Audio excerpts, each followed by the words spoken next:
top. And you want to do the Yeah, part? yeah. Okay.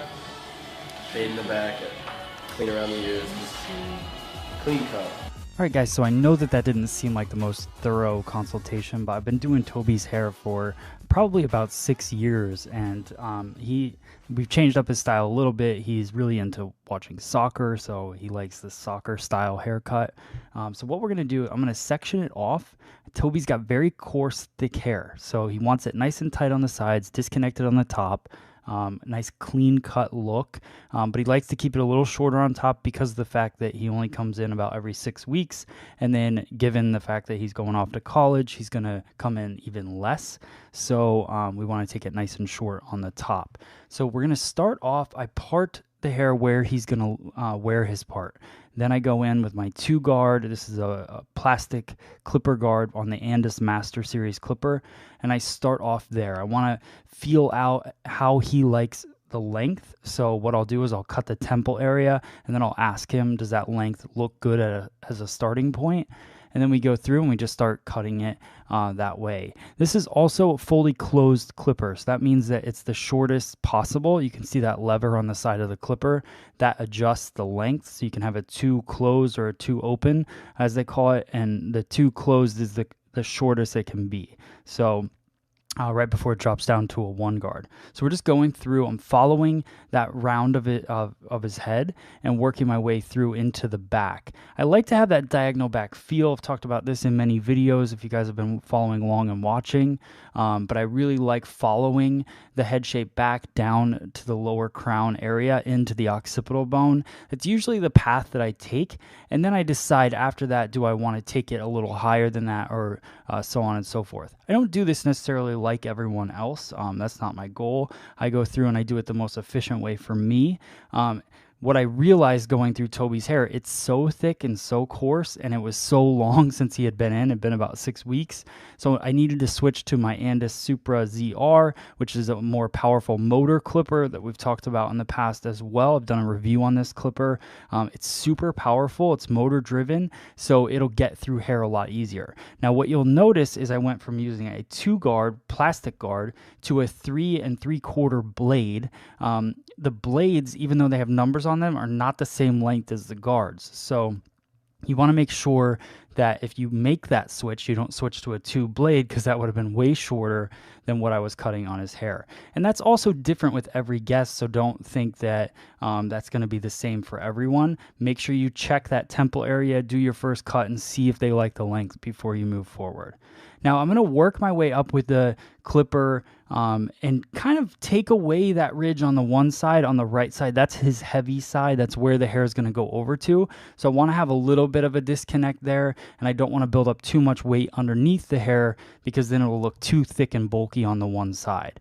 Also, look at how my hand kind of works up the head. It works up and out, not following the round of the head for this haircut. Now I switch to my 1 guard. This is the plastic guards on the Andis Master series. And what I did was I opened up the blade. So you saw that with the lever. And then I go down 1 notch. So that pretty much matches up nicely with the 3 3/4.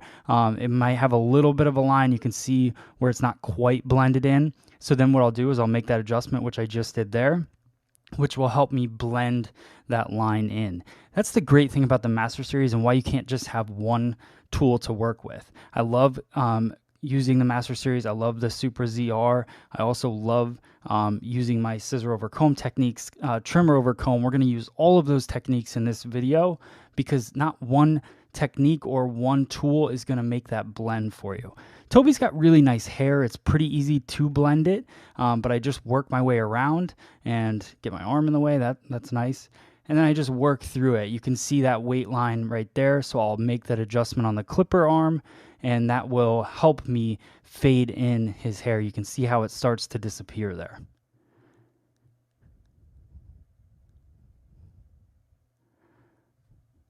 So moving the arm again, fully closing the clipper. This will be the shortest point. So now I'm just going to work his hairline with that shortest point, just to give it a little more gradation in the fade throughout the haircut.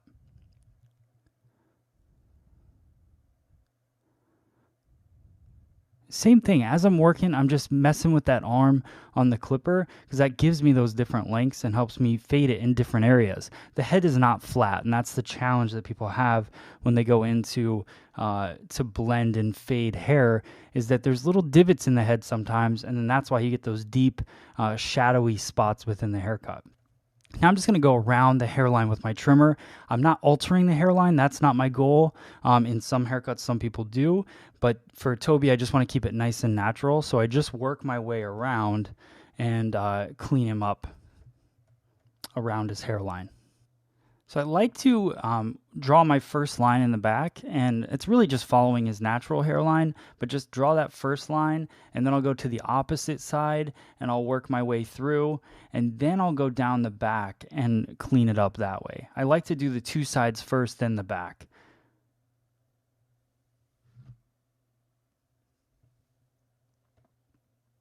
Little trimmer over comb, that always cleans it up nice, tightens it to the scalp, so it gives you more of a natural feel to the hairline as well. So once I finish the back, then I'm going to go through and do a little trimmer over comb. And what that's going to do is just blend a little bit more. So I just go through, find any parts that have that kind of dark, shadowy look to it, and I just do the trimmer over comb. I'm using my YS Park 209 comb. It has a nice handle grip to it. It's great for barbering, any scissor over comb work that you're doing, or clipper over comb. It's nice and wide for that as well. Now I go back and I find that parting. I figure out where I want his part to live, and I do scissor over comb, working through using my Blacksmith Fit 6.5-inch Mizutani scissor. Love that scissor for scissor over comb. You see me use it in pretty much every men's video that I do, anytime I'm working scissor over comb. I also go through and I use my 339 comb from YS Park to help push that hair down, blow dry it down, and smooth it out. You notice that when I started the section, it was wet. But when you scissor over comb wet hair, it gets clumped together. It doesn't blend as nice. So what I like to do is go through with the blow dryer, smooth it out, blow dry it in the direction I'm looking to cut. And then as I work through it, it gives me a nicer blend with the scissor over comb technique.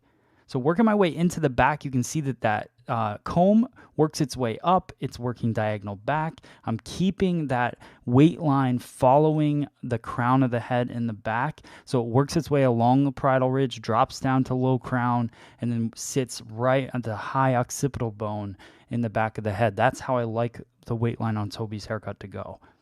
So just working through scissor over comb. Notice that steady blade stays on the bottom, pretty much hangs out at the bone of the comb. So as I'm working the comb through, it's scooping the hair up. It works just like a clipper. Clipper has the guard, the teeth. It works its way up the head, and then there's a blade that comes back and forth. The only difference between scissor over comb and clipper over comb is you have a little bit more control with how you want to work and how much weight you want to take out. Now we're going to go through, I want to put in his part. You heard in the consultation when I said, do you want to do the parting as well? He likes having that part kind of cut into his hair. Makes it easier for him to find the parting, and it defines it a little bit more in his style. So I go through and I use the steady blade and I just cut down the parting. You can also do that with a like a razor. You can do it with your trimmers. So there's a lot of different options for that.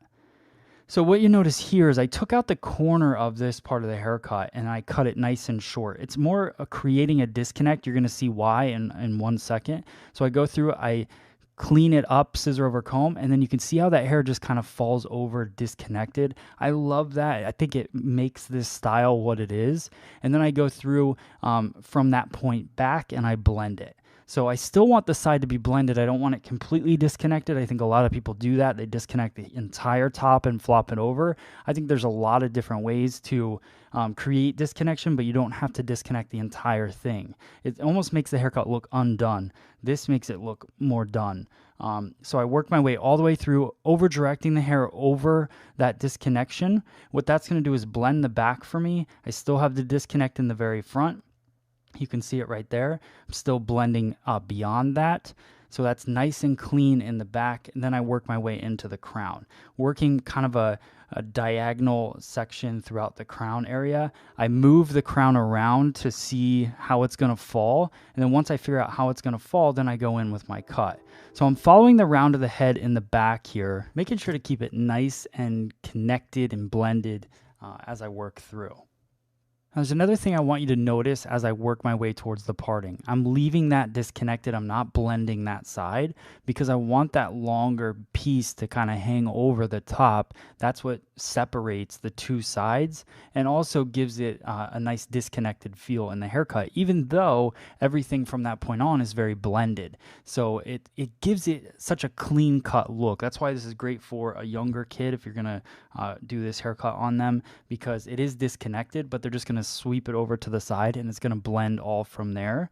And then what I do is once I get through and where the head starts to curve down, I overdirect everything to me on the opposite side, so on the part side, and I cut it on a diagonal, which gives me a nice shorter piece there to help kick up and flip the length over to the side. Now I'm going to use the Donald Scott Prepare. This is a coconut oil based. It's great for razor cutting in the hair. It gives it a nice glide. It's really what it's used for mostly is preparing the hair for razor cutting.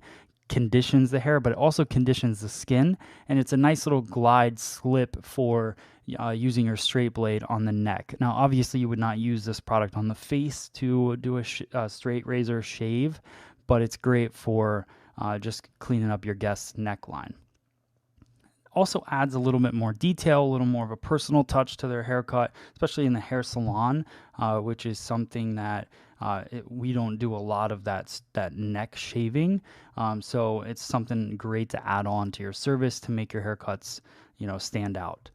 So now I go through with the blow dryer using the nozzle to help smooth some of Toby's coarse hair down, and using the comb. This is the YS Park 209 comb that we use for our scissor over comb and all of that. It's got a little bit wider teeth, so I just go through, blow dry his hair. It doesn't get tangled up in there. Then once I have that, I use my Pink Ruzel product, which has a semi-gloss feel to it, but it's definitely matte, has a really heavy hold, one of my favorite products that they make. So I go through there, I work the product into the hair, down the sides of his hair, and then I take my 339 comb and I comb the product through. Talked about this in a past video. You definitely want to comb the product through the hair. You want the product on every bit of the hair. That's what creates the style. And the Ruzel products are nice and heavy, so the thing I love about that is they stay in your hair all day. You can see the clean cut. Toby looks cool. He's ready for school. I hope you guys like it. Let me know in the comments below. Thanks for watching, guys. I wish I could wear this shirt's okay, but I wish I had a nice shirt. I packed all my good ones, and then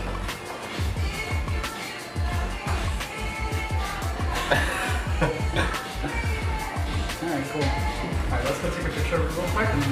sounds good. Alright guys, if you like that cut on